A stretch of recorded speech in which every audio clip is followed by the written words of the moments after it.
Good morning, good afternoon, good evening, wherever you may be listening from. My name is Ash, and this is Indie Insider. My guest today is Doug Gatta. How are you, Doug?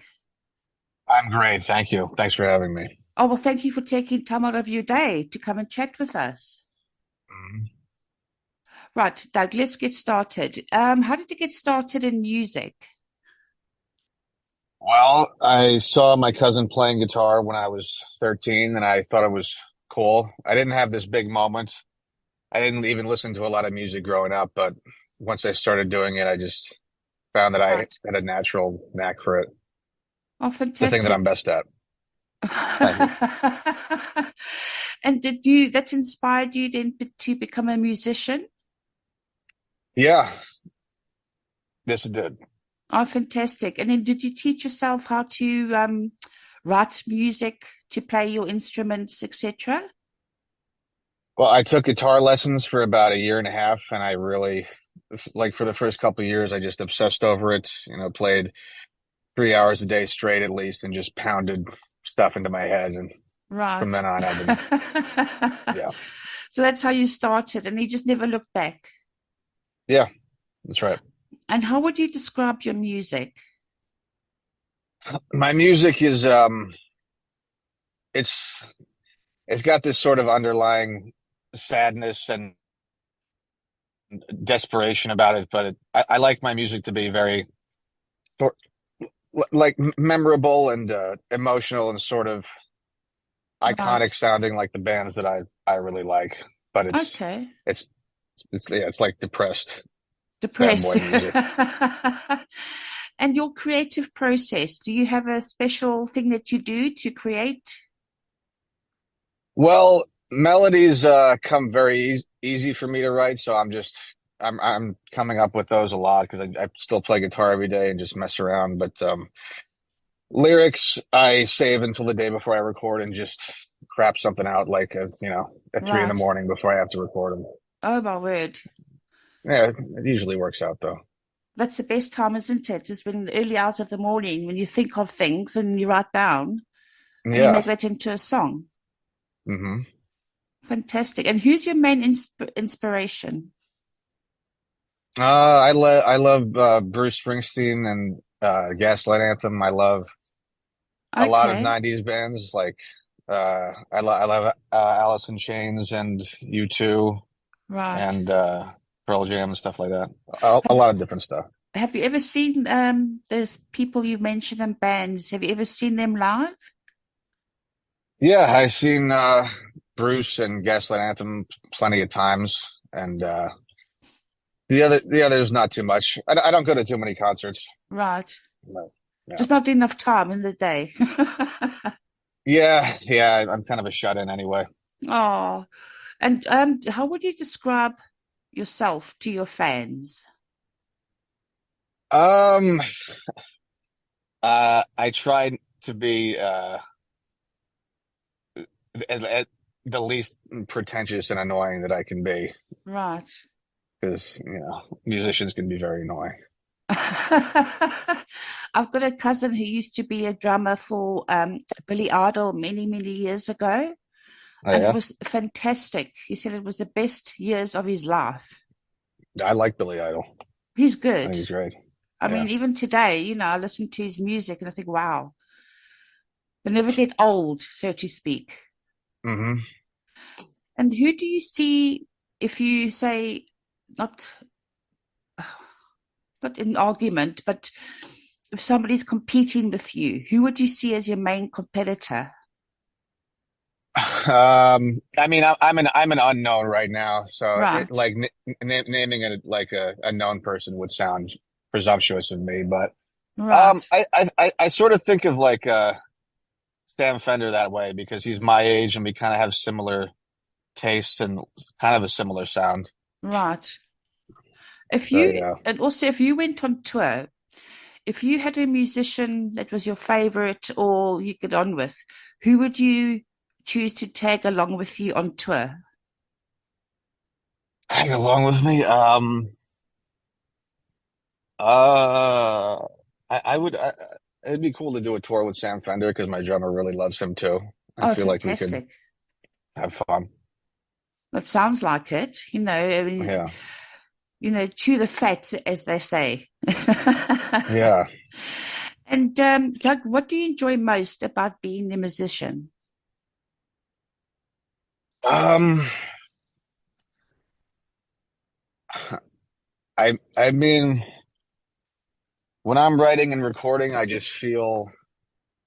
feel like I'm in my zone. I feel like I'm the master of something, and I mean, it's better than what I'm doing now for work. It can lead to a pretty amazing life, Right. and it's just fun. There's nothing I can complain about it, really. Oh, well, that's good. There's nothing, I mean, if you want to complain about it, then it's not worth being in, but you've got to enjoy your skill in order Yeah, to make your music work. right. And talking about skills, what would you find are the most useful in the music industry? Well, um, the ones like the ones that I have are strictly in terms of just writing and playing. Like I'm very good at writing and playing, but all the other things that I'm not good at, like marketing and the social media stuff and the business aspect and networking, I'm terrible at all that stuff. But that stuff is equally important. So you Of shouldn't course. underestimate those things. No, that's more important. That's how you get your music out, to Yeah, promote your music and all that goes with it. And you've just right. started, well, how long have you been a musician for? If you just started out? No, since I was 13, I sent you, so okay. yeah, like 16 years or so. Wow, okay. So that's quite a long time. And have Yeah. you been away from home, like on tour and all that? I've gone. I went on one brief tour like 5 years ago with another band that I was in at the time. I haven't Right. toured extensively, but I played various venues around New Jersey and New York. Okay. And whereabouts are you situated at the moment? I live in Ocean Township, New Jersey, which is right next to Asbury Park. Okay. I've no idea where that is, but I It's right. guess It's it's right. very nice. It's right. It's right. Sort of on the beach. Oh, nice. Do you Yeah, go to the beach a lot? I did when I was younger. I used to work there, but I don't. I'm not really a beach person. Isn't it funny? So The more older you get, the less like yeah, you like the beach, with the sand and the wind. No, not for me. yeah, I know. And have you ever played at a wedding or a public party? I played a couple house parties. Yeah, never a wedding though. Would you be interested in playing at a wedding if you were booked, for argument's sake, if you put yourself out there to play at a wedding, Yeah, sure. get the audience going? Yeah, yeah, absolutely. And when was the last time you performed in front of a huge audience?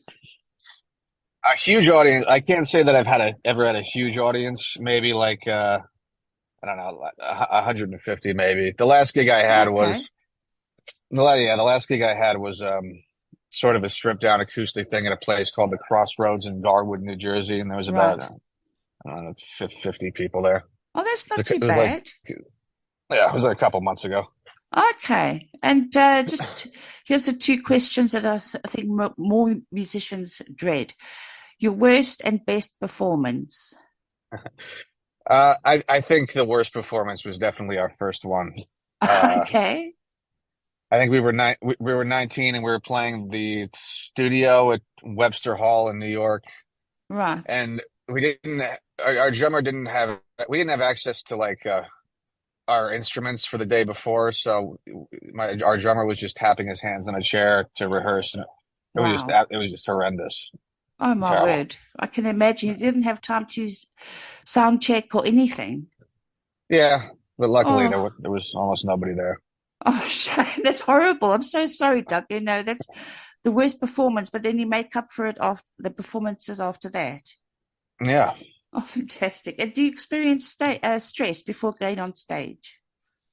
Do I experience stage fright, you said? Yes. Yeah, still, I used to throw up very often before I went on Oh, stage. it's just the Yeah, I still, nerves. yes, I cannot help it. I'm just overcome with them. Oh, but then you get over it once you get into it. Yeah, once I start, it kind of goes away little by little. Oh, that's good. And what would you do if the audience looked bored during your performance? Uh, I would if I felt like I was doing my best, I wouldn't mind. I mean, they're not obligated to not be bored. They're not obligated to feel Sure, anything. I should, it's my job to make them feel something up there, exactly. And that leads me to my next question. How do you energize the audience? Um, well, I don't. I just try to put on the best show possible and have the tightest band possible. So Right. far, I don't do a lot of crowd work and whatever like that, and Okay. tell them tell them to be louder or whatever. Of Annoying. course. And have you ever come across, or well, encountered a problem in the journey of music? It's just the thing I have the most trouble with is everything that's not making music. Like I said before, the business end, the networking, the booking gigs with the pain in the ass promoters, Right. and the social media and stuff like that. But at least you get your It's music out. yes, you feel Oh, like that's you're good. lost sometimes. That's what it is. Does become a bit much at times when you're trying to practice, you're trying to write lyrics, you're trying to, organize everything, promote your music. Do you ever find like, whoa, whoa, I've got to slow down? No, I don't. I think I should be doing more. I always think I should be doing more than I am right now. It's the kind of that old saying where it's like you don't strike when the iron's hot, you make it hot by striking it. That old, Exactly. That's so true. yeah. It's true. If you don't do the work doesn't do it itself. Yeah. And Doug, if you could just tell us what would one thing you would change in the music industry? Oh, probably the fact that we can't get paid for our product anymore. Like we used to be able to just sell records and, Yeah, you know, but I mean, I use streaming services like everybody else, but it is just a massive pain in the ass to make money doing what you do. I People know. still enjoying your product without you making money. I know that. I mean, and also that you put you in your own pocket. You pay out of your own pocket to produce the music, to have it Yeah. done. And if you get like a million streams and you get what, $100, you think, what's the point? It's just Yeah. these streaming services, I think, are a joke, if you ask me. They should pay more. Yeah. Yeah. I agree. And tell us, Doug, what are your plans for the coming months? Well, I'm in the middle of recording a second album right now in Red Bank, New Jersey. Okay, And that'll take a few more, probably a few more months to complete. I'm doing it with a guy named Paul Ritchie. He was in a band called Parlor Mob, right. and the other guy that runs the studio, Adam Vaccarelli, and yeah, so that'll be done in a few months. And Okay. I recently got a band together, and we're just trying to book shows now and play whenever possible. Oh, that's good. That's good. Just let us know when you are performing, get it out there. And I'm Hmm. sure, Justin, who booked the interview, hoping that he will come and see you at one of your performances. Yeah, totally. Fantastic. And Doug, do you have any artistic collaboration plans? Um, well, Paul, the guy Paul Ritchie, who I record with, there's a bunch of there's a handful of bands that he works with and that I work with, that we're Right. friends with. He's in a band called Gods. Our friend has a band with him called Dark Heart and Slow Dust. And Paul's got it's not really a label. It's called Drugs Records. It's not necessarily a label, but it's sort of it's a collective of us that we're going to start putting out all our music and our stuff and Oh, promoting our stuff together as sort of a little group there. oh, fantastic. That sounds Yeah, we'll be fantastic, Doug. yeah doing that in the new year. And if you could trade places with any musician in the world, who would it be? Um, I wouldn't trade places with anyone. It just taking their success, it just wouldn't feel right. It wouldn't be No, fulfilling. no. I mean, then you feel you haven't actually got there on your own back. That's how I Yeah. would feel. Could you tell us, Doug, what does your typical day look like? Well, I get up at 5:30 and I go to work and I drive a big truck and deliver drinks to stores for 11 or 12 hours a day Oh, sometimes. wow, that's Yeah, it's hard. yeah, I'm actually like sitting in my truck right now, but Oh, for, in the oh middle of work. gosh, in the middle But of yeah, work. well, yeah, it's fucking it's brutal manual labor and then but Oh, it's a job. It pays the it bills. pays the bills exactly. It keeps you sane. Yeah, Is there any? I should find something else though. Oh, Go well, ahead. I'm sorry. if you're not in, no, don't worry. If you're not enjoying your job, then definitely, look for something else that you will enjoy. Yeah. Also, Doug, is there any music style which you don't like? Um,